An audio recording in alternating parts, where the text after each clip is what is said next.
Hello student, स्वागत है आप सभी का एक बार फिर से हमारे इस ऑफिशियल यूट्यूब चैनल में जिसका नाम है एसोल सॉल्यूशन। मैं चंदन कुमार हाजिर हूं आप सभी के सामने अपनी एक और नई वीडियो के साथ। सो गाइस, आज की नई वीडियो हमने आप लोगों के लिए इसलिए बनाई है क्योंकि भारत और रशिया के जो रिलेशन है ये बहुत ज़्यादा एग्जाम में पूछे जा रहे हैं। ये क्वेश्चन घुमा फिरा के आपसे ये भी पूछा जा रहा है कि भाई भारत और जो रशिया है उसके रिलेशन सोवियत संघ के विघटन के बाद कैसे रहे, यानी सोवियत संघ के विघटन के बाद भारत और रूस के संबंध पर क्या असर पड़ा है या आपसी तनाव के क्या कारण है। ऐसे क्वेश्चन कई बार पूछे जाते हैं। तो सो गाइस, कोई भी क्वेश्चन हो जो भारत और रूस के संबंध से बनाकर आपसे एग्जाम में पूछा जा रहा है, आज की इस नई वीडियो को देखने के बाद में आप लोगों के ऐसे कोई भी डाउट्स आपके मन में नहीं रहने वाले हैं। सो गाइस, ज़्यादा देर ना करते हुए आज की अपनी इस वीडियो को हम स्टार्ट करते हैं। सो अगर आपकी कोई भी क्वेरी है तो आप हमें इस तरीके से शेयर कर सकते हैं। नाउ सबसे पहले हम बात करेंगे यहाँ पर परिचय की। कोई भी क्वेश्चन अगर हम करते हैं तो उसके अंदर सबसे पहले हमें इंट्रो लिखना होता है। क्वेश्चन का इंट्रो आप सभी के लिए मोस्ट इंपॉर्टेंट है। सो नाउ यहाँ पर हम बात करेंगे कि भाई विश्व के आधुनिक मानचित्र पर अगर हम देखेंगे तो रूस एक नया देश है जो कि लगभग 20 वर्ष पुराना है, क्योंकि ये इससे पहले किस रूप में था, सोवियत संघ। और सोवियत संघ कब बना था, 1917 में, जो रूस में बोल्शेविक क्रांति हुई थी उसके बाद में सोवियत संघ अस्तित्व आया था। 15 गणराज्यों से मिलकर बना था।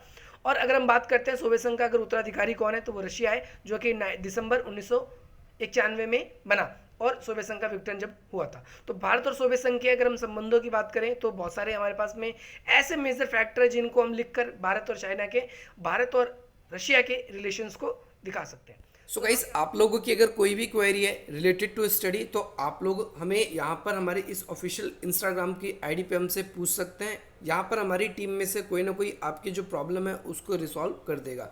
लेकिन अगर आप लोग पर्सनली मुझसे अपनी क्वेरीज को शेयर करना चाहते हैं तो यहाँ पर मेरी ये इंस्टाग्राम आईडी है, आप यहाँ पर मुझे फॉलो करके अपनी क्वेश्चंस पूछ सकते हो। इसके अलावा एक अल्टरनेटिव हमारा यूट्यूब चैनल और है जिसके अंदर स्टडीज़ की वीडियो अब लगातार आप लोगों को मिलने वाली है, आर्ट्स पॉइंट क्लासेस। हालांकि उस पर कई सारी वीडियोस उस पर डाली जा चुकी है, लेकिन अब आप लोगों के लिए यहाँ से भी और यहाँ से दोनों जगह से मैं आप लोगों को पढ़ाऊँगा, तो आप इसको भी सब्सक्राइब कर सकते हैं। इसके अलावा आप लोग एसोएल सॉल्यूशन के नाम से फेसबुक पे आप हमसे कनेक्ट हो सकते हैं हमारे फेसबुक पेज से। इसके अलावा अगर आप लोग हमारे ग्रुप्स में ज्वाइन होना चाहते हैं तो ये मास्टर्स के स्टूडेंट्स के लिए और ये ऐसे स्टूडेंट्स के लिए जो अंडर ग्रेजुएट के स्टूडेंट्स हैं। इसके अलावा ऐसे स्टूडेंट्स अब ये ना सोचे कि एसओएल के लिए और ये इग्नू के लिए, आप लोग यहाँ पर अपनी प्रॉब्लम को शेयर कर सकते हैं, नोट्स प्राप्त कर सकते हैं। ये इसीलिए इसको बनाए गए हैं। आई होप आप लोगों को समझ में आ गया होगा। इसके अलावा अगर आपकी कोई भी क्वेरी है तो आप मुझे यहाँ पर इस जगह पर शेयर करने का। सो गाइस, नाउ यहाँ पर अगर आप देखेंगे तो भाई भारत जैसे ही आज़ाद हुआ तो भारत चाहता था कि भारत जो है सोवियत संघ से अपने रिलेशन अच्छे बना के रखे।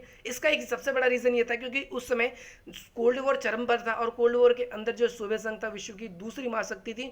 भारत के ज़्यादातर जो नेता थे वो सोशलिज्म से प्रभावित थे, इसीलिए भारत को सोवियत संघ से अपने अच्छे संबंध बनाना बहुत ज़रूरी था।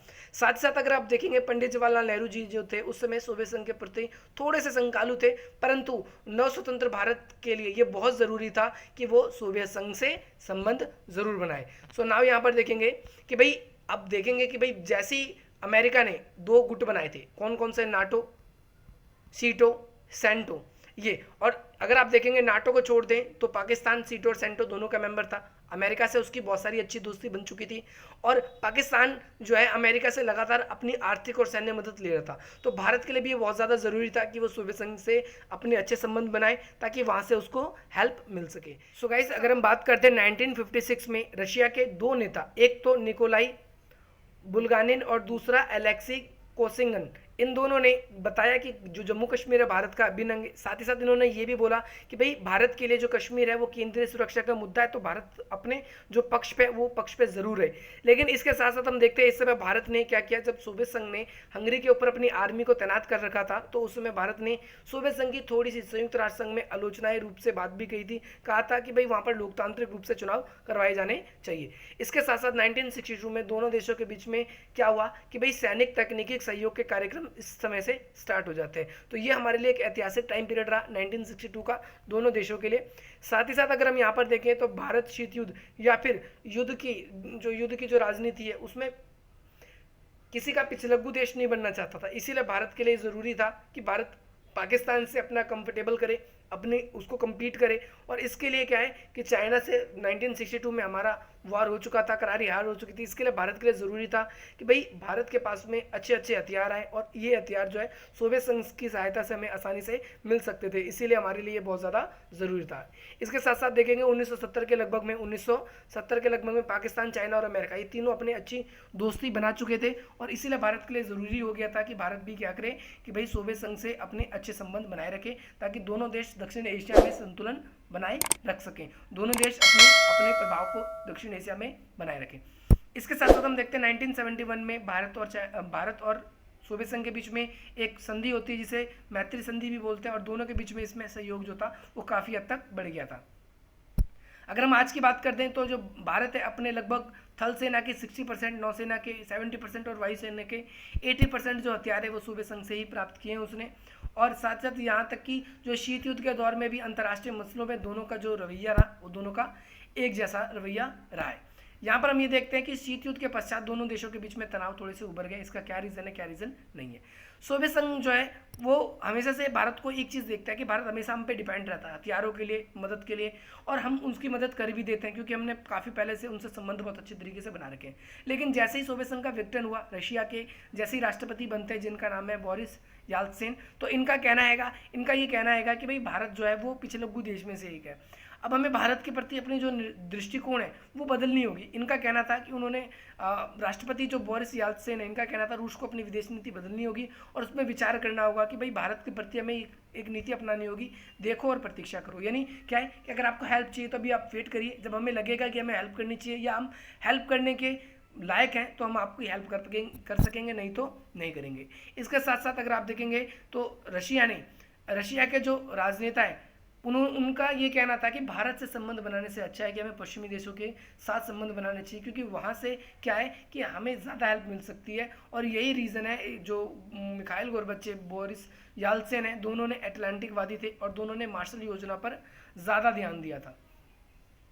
लेकिन हम बात करते हैं भारत के साथ संबंध बनाने में रूस के जो विदेश मंत्री थे जिनका नाम था एंड्री कोजिरेव, इनके नेतृत्व में काफ़ी ज़्यादा चिंताएं उभर गई थी। क्यों उभर गई थी?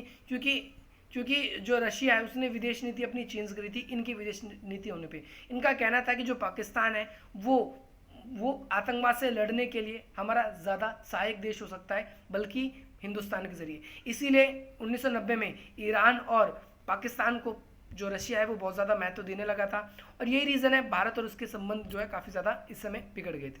इसके साथ रूस की जो संसद है उनके सदस्यों का कहना है कि नहीं भाई भारत जो है इंपॉर्टेंट पार्ट है हम लोगों के लिए, हमें उससे संबंध जो है वो बनाए रखने चाहिए। वो उग्र इस्लामाबाद और अमेरिका की धूस से निपटने में हमारा सहायक हो सकता है, और विश्व की एक बड़ी अर्थव्यवस्था वाला देश है भारत। इसीलिए अगर हम कल को चाहते हैं कि अमेरिका की धूस से बचे तो भारत जैसे देश को हमें अपने संबंध बनाए रखने चाहिए।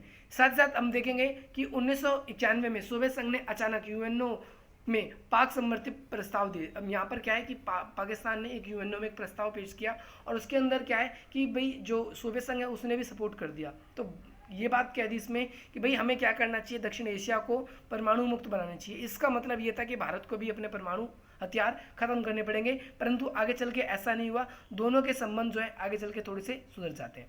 यहाँ पर देखते हैं कि भाई दोनों के बीच में एक तनाव का एक और कारण था जिसका नाम था ग्लाव कॉस्मोस नाम था। क्या नाम था? ग्लाव कॉस्मोस क्या था, जरा इसके बारे में आपको बता दूं कि भारत सरकार के बीच में क्या हुआ था कि भाई एक जो है क्रियोजोनिक इंजन बनाने की बात हुई थी। भाई भारत और रूस के बीच में तनाव काफ़ी ज़्यादा बढ़ गया था। उसका रीज़न क्या था कि भारत को चाहिए था ग्लाव कॉस्मोक, और इसके लिए भारत को क्या करना था, क्यों भारत को चाहिए था, क्योंकि भारत बनाना चाहता, क्रियोजोनिक इंजन बनाना चाहता था, और अमेरिका नहीं चाहता था कि भारत को ये हथियार या ये जो उपकरण है ये मिल जाए। इसके लिए रशिया के ऊपर अमेरिका ने डायरेक्टली कह भी दिया था अगर आपने वो हथियार उनको दिए तो हम आप पर प्रतिबंध लगा देंगे। प्रतिबंध लगाने के डर से आगे चल के रशिया ने क्या किया कि वो जो हमें मिलने वाला था वो उपकरण हमें नहीं मिल पाया और हमारे उनके रिलेशन जो है वो ख़राब हो जाते हैं।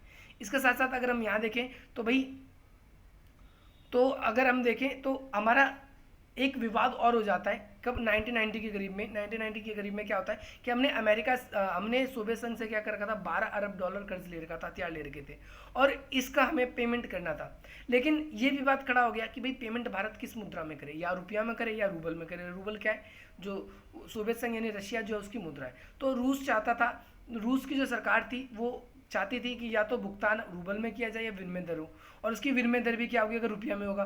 तो ये विवाद के कारण दोनों के बीच में काफ़ी ज़्यादा तनाव बढ़ गया, और इसके बाद में ये आगे चल के काफ़ी ज़्यादा बातचीत के बाद में 1993 में ये फैसला तय हुआ कि 2005 तक भारत अपने पेमेंट करेगा, और क्या करेगा, हर वर्ष 1 अरब डॉलर भारत को देना पड़ेगा। कितना, 1 अरब डॉलर देना पड़ेगा, और 45 वर्षों में जितना भी कर्ज है वो सारे कर्ज निपटेंगे। इसके बाद में हम देखते हैं आगे चल के रिलेशन जो है हमारे फिर से ठीक होते हैं। भाई आगे चल के रशिया को पता चल गया कि अगर हम मार्शल योजना पे चलते हैं या अटलांटिकवादी सोच रखते हैं तो हमें एक प्रॉब्लम हो सकती है, हमें अमेरिका की धौंस का जो सामना करना पड़ सकता है। इसीलिए हमें भारत से क्या करना पड़ेगा, काफ़ी ज़्यादा अच्छे रिलेशन बनाने पड़ेंगे। इसके साथ ही हम देखते हैं 1966 में क्या है कि जो अमेरिका के जो विदेश मंत्री हैं जिनका नाम है आंद्रे कोजिरेफ, ये क्या करते हैं, भारत की यात्रा करते हैं और दोनों के बीच में संबंध फिर सुधरने शुरू हो जाते हैं। इसके साथ साथ एक समय था जब अमेरिका के राष्ट्रपति बिल क्लिंटन ने परमाणु मसले पर भारत पर दबाव बनाया, तो उस समय भारत की जो परमाणु आपूर्ति है वो कौन कर रहा था, वो रशिया ही कर रहा था। रशिया ने उसके हर एक प्रतिबंध की अवहेलना करते हुए भारत को 2 हल्के परमाणु रिएक्टर दिए थे, और इस परमाणु रिएक्टर को भारत ने कहाँ पर तैनात कर रखा है, यहाँ तमिलनाडु में, तमिलनाडु के कुंडलकलम में इसको तैनात कर रखा है। इसके साथ साथ अगर हम देखेंगे तो 1998 में भारत की जो परमाणु परीक्षण हुई, भारत ने जो परमाणु परीक्षण किया, इसकी रशिया ने थोड़ी सी निंदा तो करी है, पर जापान की तरह और अमेरिका की तरह कोई प्रतिबंध नहीं लगाया। और साथ साथ जो कारगिल युद्ध में जो हुआ, भारत का जो सोवियत संघ यानी जो रशिया है उसने समर्थन भी किया, और ये कहा कि भारत को अपनी सीमा का रक्षा करने का पूरा अधिकार है। साथ साथ राष्ट्रपति पुतिन ने भी सीमा पार आतंकवाद के मसले पर भारत का हर बारी समर्थन किया है। आज भी भारत अपने ज़्यादातर जो हथियार है वो किससे खरीद रहा है, वो ज़्यादातर हथियार अपने रशिया से खरीद रहा है। सो गाइज, ये था पूरा का पूरा रिलेशन रशिया के ऊपर, रशिया के साथ भारत के। ये पूरी कंप्लीट वीडियो रही। आई होप आप लोगों को इस वीडियो से बहुत वैल्यू मिलेगी, और इसी प्रकार के इंटरेस्टिंग वीडियोस पाने के लिए आप हमारी वीडियो को लाइक करें, अधिक से अधिक मित्रों तक शेयर करें। चले गाइज, मिलते हैं आपसे अपनी अगली वीडियो में। जय हिंद, जय भारत।